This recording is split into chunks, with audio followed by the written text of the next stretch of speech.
Hello, welcome pen friends. Welcome to day 24 of Ink Journal's challenge that I'm participating in, 30 inks, 30 days.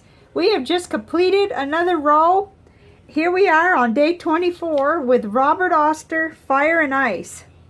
This is a beautiful ink and I'm excited about today's video. We only have 6 days left, oh my goodness, of this series, of this particular thing I'm doing here. Let's get right in here.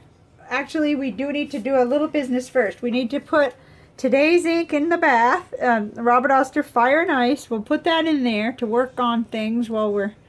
Ooh, look at that turquoise coming out. I love that ink. And this is yesterday's. This is the Tremendous Document Fog Gray. And I'm happy to say goodbye to it. You could this is after the bath test. You know, it's a little crinkly, but you couldn't even tell that had been marinating in water for, you know, a good half hour to 40 minutes. So bye-bye to that one. Okay, let's get right in. We'll move this over and I'll show you how it did. And I've completed another 4-page spread too. So this is appearing a little lighter to me than it is in the video. But I think we're going to see a good variety of comparisons. Hopefully that'll help you to see what the ink looks like. Now, I'm hoping you could see that red around the edge. I guess that's the fire. This is a little piece of Tomoe River paper, and this ink does some amazing things. It definitely shades like crazy. I can tell that I was about needing a dip here, but I could still see a lot of dramatic shading as I wrote with it. And then in the next journal, when I started in, I was with a brand new, you know, I had just dipped it. But this is really easy to get. I found it right away at Goulet Pens, $1.50 for a 2 ml sample, and $17 for the 50 milliliter bottle. So my first impressions are really favorable to this one. I had not spent any time with this one. I had with one of their others, and I'll show you when we get into the comparisons. But I love this. That's the problem with the Robert Oster inks. I like them all. And then I try to say, oh, well, that's similar to the other one. And it's not. They're all so unique, you know. So this is just a beauty. I purchased my sample from Goulet Pens sometime back. So let's go ahead and look and see where else I've written. Lots of places here. But first of all, the Tomoe River paper in the Cafe Note from Nanami Paper Company. Let's look in there. I was really happy. Now, this is a fresh dip with the serendipity. Most of you know I'm using a hybrid pen. It's got a fountain pen feed and nib. Somebody might just hop on because they like that ink, though. So it's an unusual pen in a way because it's got that regular fountain pen nib and feed, and it has a little reservoir, and it writes 3 A5 size pages before it runs out. But you will notice in some of my writing where it just begins to fade, and I need to keep on, you know, noticing so I could dip. But this is all fresh, so this will give you a good idea. Writes wonderfully, and it shades beautifully throughout everywhere that I could see. I see a dark to light shading. With my eye, I could see the red tinting on some of the letters, not every single one, but it's real pretty. It gives a nice special look to the ink, really. And oh, I'm doing really great now with my intermittent fasting. And oh, I didn't put my weight in here, but I was down again about 1 pound, so wonderful, wonderful with that. And I've got some more good super instruction on it, so but on to the envelopes. The Clairefontaine envelope did really well. Let's see. I wonder if, I think I was really sloppy writing that because I know it did good. I felt like it was nice and smooth. But I don't believe you'd want to put this on an envelope because we're seeing over here in the corner that's playing hide and seek. So, and then on the cheaper Ampad brand, same thing as usual. It feathered quite a bit, and you know, it's just not meant for that. But it'll still be fun when we put this in a big old water thing at the end and see what happens. Okay, so here's the Leuchtturm, right out of a Leuchtturm 1917 notebook. And it did really good. This is the broad nib, of course. And that's where it was. And there's no bleed through. There may be slight shadowing, but it's nothing that would bother me.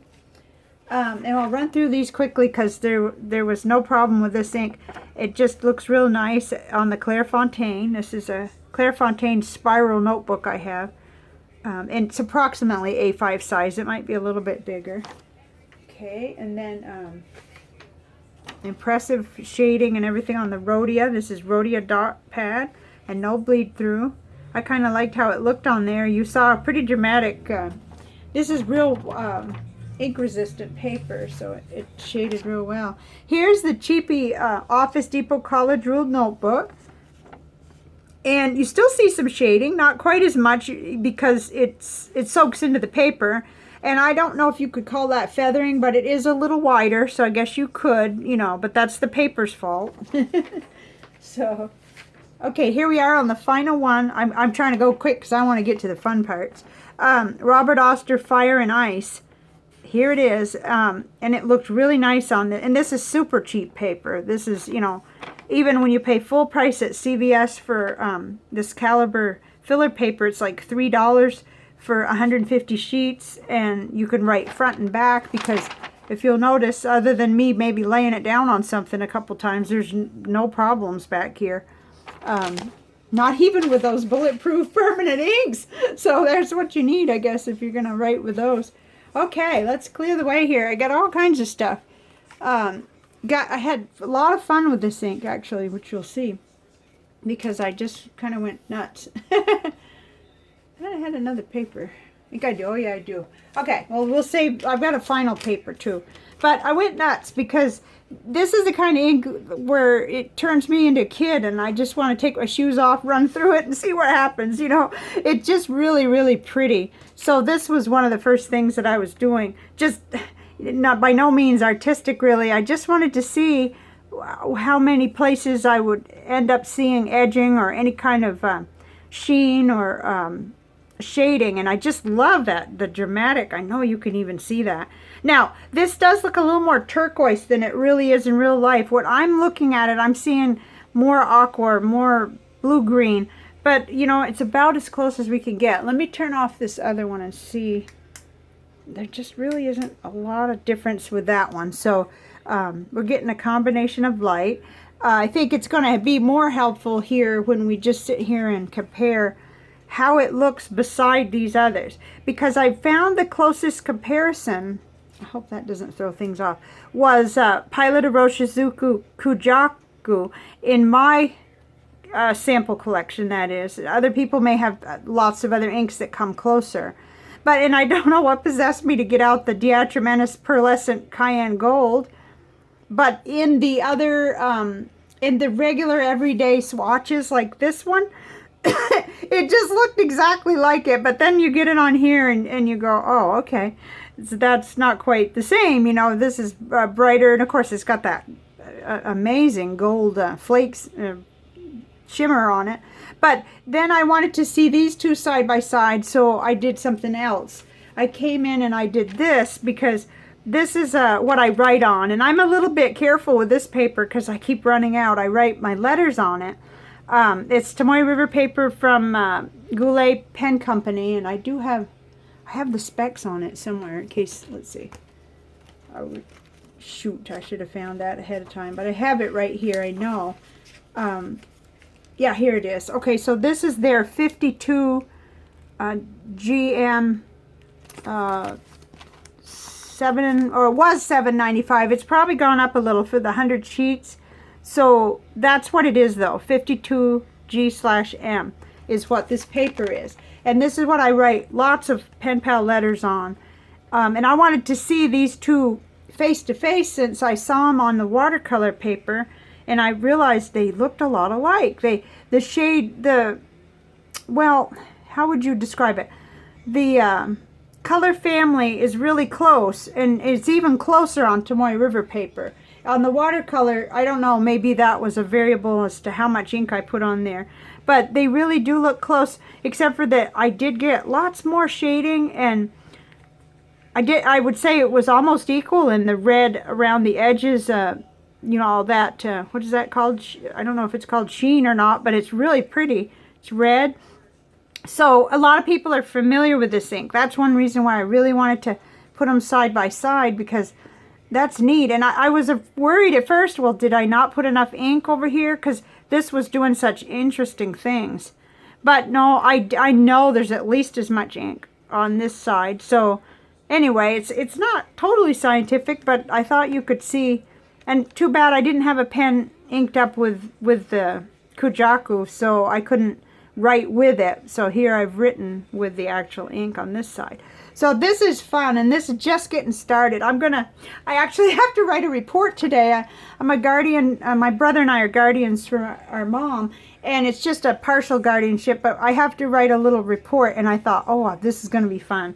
Since I have to do it, I'll get my CVS caliber paper and scrawl out my, my rough draft and work on that. Ooh, the water. The water was so pretty today.